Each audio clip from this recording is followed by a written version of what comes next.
نحمده ونصلي على رسوله الكريم اما بعد فاعوذ بالله من الشيطان الرجيم بسم الله الرحمن الرحيم نساؤكم حرث لكم فأتوا حرثكم أنا شئتم صدق اللہ العظیم۔ السلام علیکم ورحمۃ اللہ وبرکاتہ۔ محترم سامعین، آج ایک بار پھر ایک اہم مسئلہ آپ کے سامنے بیان کریں گے۔ سوال یہ ہے کہ اگر بوڑھی بیوی صحبت سے انکار کرے تو اس کا کیا حکم ہے؟ محترم بھائیو، اس سوال کی تھوڑی سی وضاحت کر دیتے ہیں کہ عموماً ایسا کیوں ہوتا ہے کہ بوڑھی بیوی صحبت سے انکار کرتی ہے، عموماً اس کی وجہ کیا ہوتی ہے؟ تو محترم سامعین، پہلی وجہ یہ ہے کہ اکثر جو بوڑھی عورتیں ہوتی ہیں وہ اس وجہ سے انکار کرتی ہے کہ اگر اس دوران یعنی اس بڑھاپے کی حالت میں 50-60 سال کی عمر میں اگر کوئی حمل ٹھہر جاتا ہے یا کسی بچے کی ولادت ہو جاتی ہے تو لوگ کیا کہیں گے، لوگوں کو ہم کیا منہ دکھائیں گے کہ اس بڑھاپے میں بھی آپ لوگ یہ حرکت کرتے ہیں۔ تو اس ڈر کی وجہ سے، اس خوف کی وجہ سے وہ صحبت سے انکار کرتی ہے۔ پہلی وجہ یہ عموماً زیادہ جو لوگوں میں دیکھی گئی ہے، پہلی وجہ یہ ہے۔ دوسری وجہ کیا ہے کہ وہ کیوں انکار کرتی ہے؟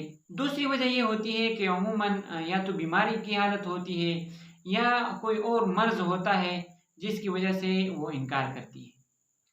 اب محترم بھائیوں، پہلی بات کی طرف آتے ہیں کہ اگر اس شرم کی وجہ سے وہ صحبت سے انکار کرتی ہے، ٹھیک بات نہیں ہے، یہ اچھی بات نہیں ہے، کیونکہ یہ اسلام کی تعلیم نہیں ہے کہ وہ بچے کو پیدا نہ کرے، چاہے بڑھاپے کی حالت میں ہو یا جوانی کی عمر میں ہو۔ وہ اس لیے کہ آپ صلی اللہ علیہ وسلم نے فرمایا ہے کہ آپ ایسی بیویوں سے، ایسے عورتوں سے نکاح کریں کہ جو زیادہ بچے جننے والی ہیں۔ تو یہاں پر بوڑھی اور جوان کے ساتھ کوئی قید نہیں ہے۔ تو اس لیے ہمیں چاہیے کہ ہم ایسی چیزوں کی طرف، ایسی چیزوں کا خوف نہ کھائے کہ جو اسلام میں موجود نہیں ہے۔ محترم بھائی، اکثر اس وجہ سے ہوتا ہے کہ ہمارے اوپر رسم و رواج کے قوانین ہمارے اوپر لاگو ہوتے ہیں، ہمارے دل و دماغ میں وہ بیٹھے ہوئے ہوتے ہیں، اس وجہ سے ہم ایسے سوچ رکھتے ہیں۔ تو محترم بھائیوں اور بہنوں، ایسا سوچ بالکل نہ رکھے، یہ سوچ اسلامی لحاظ سے ٹھیک نہیں ہے۔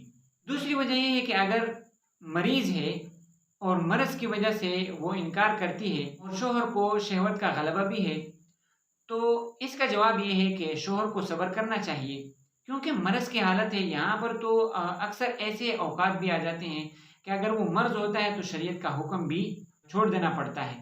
تو اس لیے اگر ایسے مرض ہے، حیض و نفاس کی حالت ہے یا کوئی اور ایسا مرض ہے کہ جماع پر وہ قادر نہیں ہے، تو شوہروں کو بھی یہ حق پہنچتا ہے کہ وہ صبر کریں۔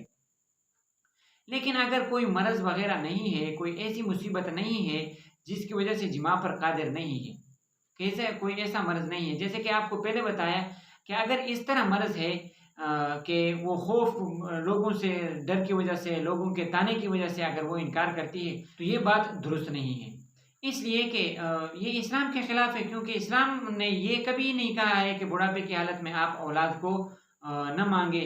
بالکل ایسے انبیاء بھی گزرے ہیں کہ جن کو اللہ تعالیٰ نے بالکل بڑھاپے کی حالت میں بچے دیے ہیں، اولاد دی ہے۔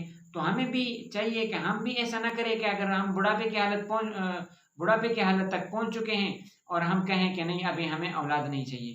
بالکل ایسا سوچ رکھنا یہ اچھی بات نہیں ہے، بلکہ بری بات ہے۔ لیکن پھر بھی اگر کوئی عورت بغیر کسی عذر کے وہ شوہر کے پاس نہیں جاتی ہے تو اس کے بارے میں آپ صلی اللہ علیہ وسلم کا ارشاد ہے کہ اگر کوئی عورت جس کو وہ شوہر اپنے بستر پر بلائے اور وہ نہ جائے تو اس کے بارے میں بڑی وعید فرمائی ہے۔ آپ صلی اللہ علیہ وسلم نے فرماتے ہیں اگر کوئی شوہر اپنی بیوی کو بستر پر بلائے اور وہ نہ آئے تو جب تک وہ نہ آئے اس وقت تک یعنی صبح تک اللہ تعالیٰ کے فرشتے اس پر لعنت بھیجتے ہیں۔ دوسری حدیث میں آپ صلی اللہ علیہ وسلم نے ارشاد فرمایا کہ جس عورت کو اپنا شوہر بلائے بستر پر اور وہ نہ آئے تو اس وقت تک اس عورت پر اللہ تعالیٰ کے فرشتے لعنت کرتے ہیں جب تک وہ واپس لوٹ نہ آئے، یعنی جب تک اپنے شوہر کو راضی نہ کر لے۔ آخر میں ایک بات اور یاد رکھیں کہ اگر کوئی بھی عورت ایسا کرتی ہے، انکار کرتی ہے صحبت سے، بڑھاپے کی حالت میں اگر وہ انکار کرتی ہے تو اگر شوہر یہ طاقت رکھتا ہے دوسری شادی کرنے کا تو دوسری شادی کر لے، اگر اخراجات وغیرہ دونوں میاں بیوی میں حقوق پابندی کے ساتھ ادا کر سکتا ہے تو وہ دوسری شادی کر لے، تو اپنے جائز خواہشات وہاں سے پورا کرے۔ اللہ تعالیٰ سمجھنے کی توفیق عطا فرمائے۔ وآخر دعوانا ان الحمد للہ رب العالمین۔